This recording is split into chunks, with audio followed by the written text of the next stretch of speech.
Eh, Bismillahirrahmanirrahim. Alhamdulillahirabbil alamin. Assalatu wassalamu ala asrofil anbiya'i wal mursalin Sayyidina wa maulana Muhammadin wa ala alihi wa sahbihi ajmain, amma ba'd. Puji syukur kepada Allah Subhanahu wa taala atas berkat rahmat dan hidayah beliau, kita dapat berkumpul, kita dapat sama-sama menikmati sebuah kenikmatan yaitu kesehatan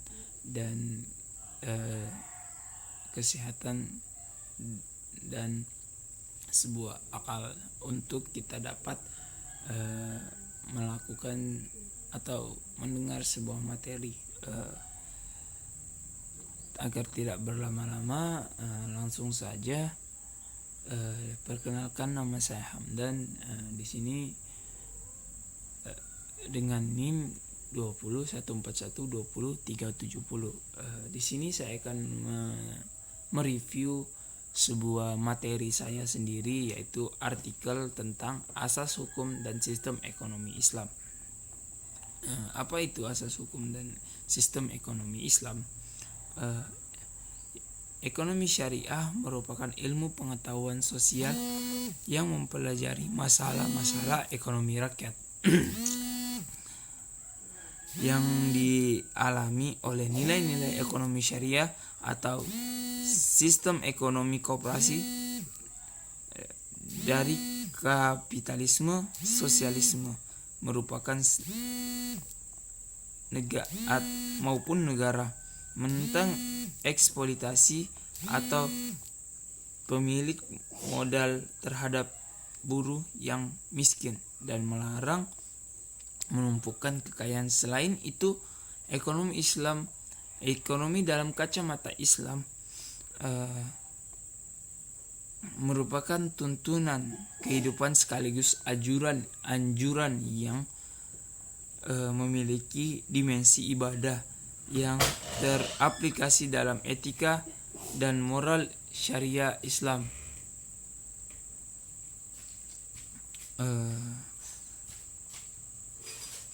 Namun ada asas dalam kaitannya dengan hukum perikatan Islam. Fathur Rahman Djamil mengemukakan ada 6 asas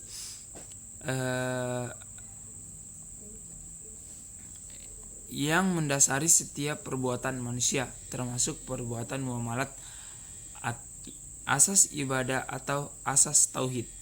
Yang pertama, asas ilahiyah. Yang kedua itu asas kebebasan. Yang ketiga itu asas persamaan atau kesetaraan atau al-muswah. Yang keempat, asas keadilan atau asas al-adalah. Yang kelima, asas kerelaan atau al-ridah. Yang keenam, asas kejujuran dan kesetaraan dan kebenaran atau asyidik. Baiklah, saya sedikit menjelaskan ke-6 asas tersebut. Yang pertama, asas ilahiyah. Setiap tingkah laku dan perbuatan manusia tidak akan luput dari tuntunan Allah Subhanahu wa taala.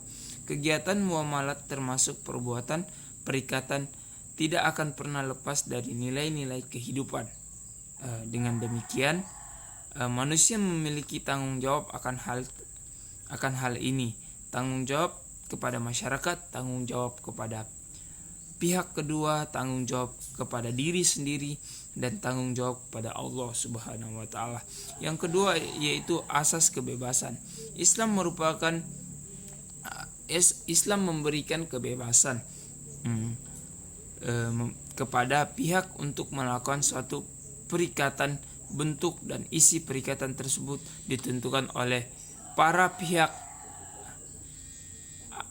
Apabila telah disepakati harus dilaksanakan, apabila harus disepakati bentuk dan isinya, maka perikatan ini mengikat para pihak yang menyepakatinya dan harus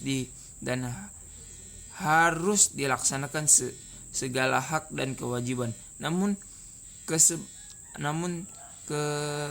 kebebasan ini tidak absolut. Kenapa tidak absolut? Karena tidak bertentangan, karena sepanjang tidak bertentangan dengan syariat Islam, maka perkaitan tersebut boleh dilaksanakan menurut fahaman Fadul Rahman Dajjali. Selanjutnya yaitu asas persamaan atau kesetaraan. Suatu perbuatan muamalah merupakan salah satu jalan untuk memenuhi kebutuhan manusia, kehidup manusia. Sering kali terjadi bahwa seseorang memiliki kelebihan dari lainnya. Hal menunjukkan bahwa di antara sesama manusia masing-masing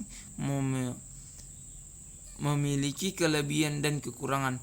Untuk itu, antara manusia satu dengan manusia lainnya saling melengkapi atas kekurangan yang dimilikinya.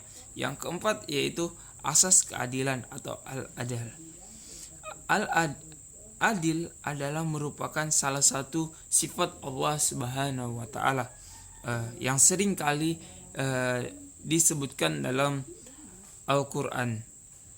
Bersikap adil sering kali Allah Subhanahu wa taala tekankan kepada manusia dalam melakukan perbuatan, karena adil menjadikan manusia lebih dekat kepada takwa. Selanjutnya yaitu yang kelima, asas kerelaan atau ar-ridah. Dalam Quran surah An-Nisa yang artinya, hai orang-orang yang beriman, janganlah kamu saling makan harta sesama dengan jalan yang batil, kecuali dengan jalan perniagaan yang berlaku dengan suka sama suka di antara kalian, dan janganlah kamu membunuh dirimu. Sesungguhnya Allah Subhanahu wa taala adalah Maha Penyayang. Quran surah An-Nisa ayat 29. Dinyatakan bahwa segala transaksi yang dilakukan harus atas dasar suka sama suka atau kerelaan sesama.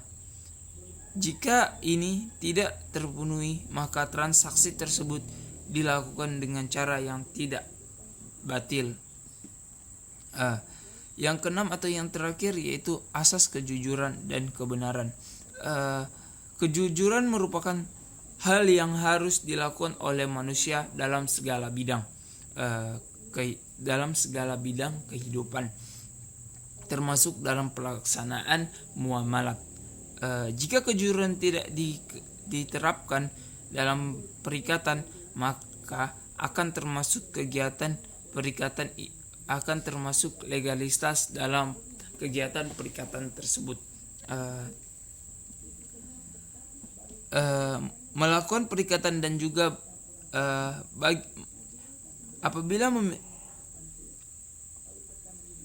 perbuatan muamalat dapat dilakukan benar apabila memiliki manfaat bagi para pihak yang melakukan perikatan dan juga bagi masyarakat dan lingkungannya. Yang melakukan perikatan dan juga keenam, asas pokok hukum syariat tersebut memiliki nilai-nilai dasar menjadi sistem hukum ekonomi syariah antara lain sebagai berikut. Yang pertama, pemilikan. Yang kedua itu keseimbangan. Yang ketiga itu sistem ekonomi Islam. Kebebasan, cuma ada dua, mohon maaf. Selanjutnya sistem ekonomi Islam. Sistem ekonomi Islam adalah keseluruhan suatu hal penting dalam suatu negara untuk merekomendasikan perilaku masyarakat. Dalam hal ini produsen, konsumen, pemerintah, bank dan sebagainya dalam menjalankan aktivitas atau kegiatan ekonomi sehingga terbentuk suatu sistem ekonomi dalam suatu negara terbentuk dalam suatu sistem yang dinamis dan mencapai kesejahteraan.